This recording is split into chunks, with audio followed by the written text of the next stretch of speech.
Assalamualaikum warahmatullahi wabarakatuh. Salam sejahtera untuk kita semua dan tetap semangat pagi. Saat ini kita sedang berada di Bank Pakan yang kita punya, Gria Kebun Farm punya. Ini adalah bank pakan yang sudah lama berproduksi dengan beberapa jenis tanaman yang kita budidayakan. Jadi ada rumput odot, ada rumput odot super, kemudian ada tanaman pokoknya apokat, ini apokat Miki, kemudian ada juga singkong karet, kemudian indigo vera, ada jambu biji dan lain-lain. Dan saat ini kita punya satu tambahan tanaman yang kita kembangkan di bank pakan, yaitu singkong kasan. Ini adalah jenis singkong kasan. Nih, singkong kasan ini adalah gabungan antara singkong karet pilihan yang memang untuk bank pakan dan singkong makan yang bagian bawahnya. Tapi sistemnya adalah penyempurnaan dari sistem mukibat. Kita tahu singkong mukibat adalah gabungan singkong karet dengan singkong makan, tetapi caranya dengan sambung batang. Sementara yang kita gunakan adalah tempel mata. Kenapa kita ngembangkan tempel mata? Setelah kita riset di cukup lama, jadi ada beberapa cara untuk menyambung antara singkong makan dengan singkong karet. Yang pertama, sistem mukibat menyambung batang dengan batang. Ternyata itu sangat riskan, jadi mudah patah pada saat kena angin. Yang kedua, sambung pucuk. Jadi pucuknya seperti ini dipotong kemudian disambung dengan singkong karet. Itu juga akan riskan. Jadi cepat juga patah kalau kena angin, sebab pertumbuhan batang atasnya akan lebih cepat dan lebih besar daripada singkong bawahnya.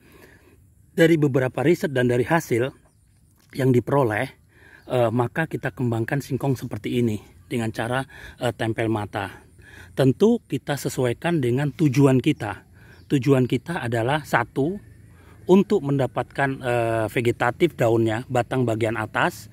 Tentu kita akan pilih singkong karet yang pertumbuhannya cepat, percabangannya banyak, sehingga dapat kita ambil untuk pakan ternak. Yang kedua, batang bawahnya adalah singkong makan yang bisa dikonsumsi. Jadi seperti ini, kalau ini dikembangkan, maka kita akan dapat dua keuntungan, yaitu yang pertama, keuntungan kita mendapatkan pakan ternak secara kontinu seperti biasa, yaitu singkong karet, di mana gizinya sangat tinggi untuk ternak, zat besinya dan kandungan-kandungan lainnya. Yang kedua, kita mendapatkan umbinya yang bisa kita gunakan untuk konsumsi kita buat tepung maupun juga dicacah untuk pakan ternak.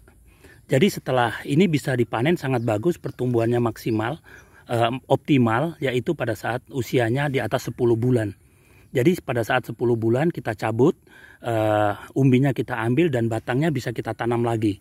Jadi untuk teman-teman nanti yang akan tanam, kita siapkan batangnya dengan panjang, batang seperti ini, panjangnya kurang lebih 40 cm, sehingga dapat dibudidayakan 2 kali.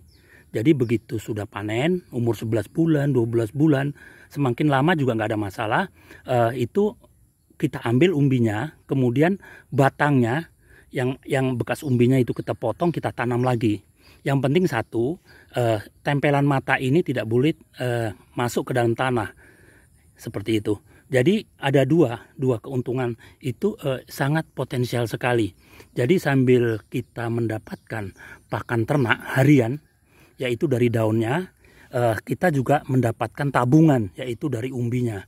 Cuma satu catatan, ini nanti pada saat umur 2 bulan, ini baru sekitar 2 minggu kita tanam, sudah seperti ini, nanti kita akan update terus setiap bulannya. Kurang lebih umur 2-3 bulan dia akan membentuk percabangan, sekitar 3-4 percabangan. Nanti pada saat kita ambil, maka kita sisakan 1 cabang.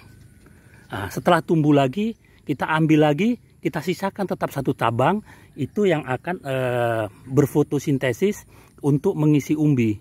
Jadi tidak, kalau bank pakan yang singkong itu kita tatas semua, kita ambil daunnya semua, kemudian nanti trubus. Tapi kalau ini karena kita juga berharap dari umbinya, maka kita akan sisakan 1 cabang, 1 percabangan untuk fotosintetis, untuk hidupnya, untuk mengisi umbi.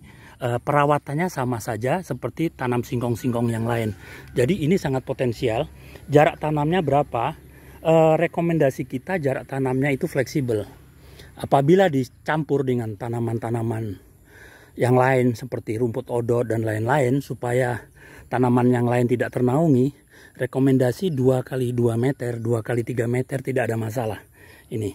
Jadi seperti ini. Ini juga kita uji cobakan. Ini ada beberapa pohon yang sekarang juga kita sedang kembangkan terus, karena ini sangat potensial untuk posisi bang pakan. Ini bisa dikembangkan untuk melengkapi tanaman-tanaman yang ada di bang pakan untuk meningkatkan nilai gizi daripada tanaman yang kita tanam. Ini. Jadi nanamnya sama di pungguhan seperti ini. Ini diuntuk-untuk, ini dibuat pungguhan gini supaya untuk berkembang umbinya nantinya. Beratnya berapa umbinya? Ini umbinya kalau umur 10-11 bulan per pohon itu bisa mencapai 25 sampai 30, bahkan ada yang 40 kilo. Ini umbinya. Jadi apabila kita tanam, maka tabungan umbi itu sangat bagus. Tetapi rasa umbinya karena daunnya sering diambili itu tidak kempiur ya, tidak orang Jawa bilang tidak kempiur. Jadi agak genyeh, tetapi itu juga tidak ada masalah kalau untuk pakan ternak ataupun diolah menjadi olahan tepung. Cuma kalau dikonsumsi langsung rasanya kurang gurih. Tetapi apapun cerita, nanti kita akan laporkan umbi yang memang daunnya kita ambil untuk pakan ternak. Ini. Jadi ini pertumbuhannya sangat hebat, apalagi nanti kalau kita rawat, kita pupuk seperti tanaman-tanaman singkong yang lain.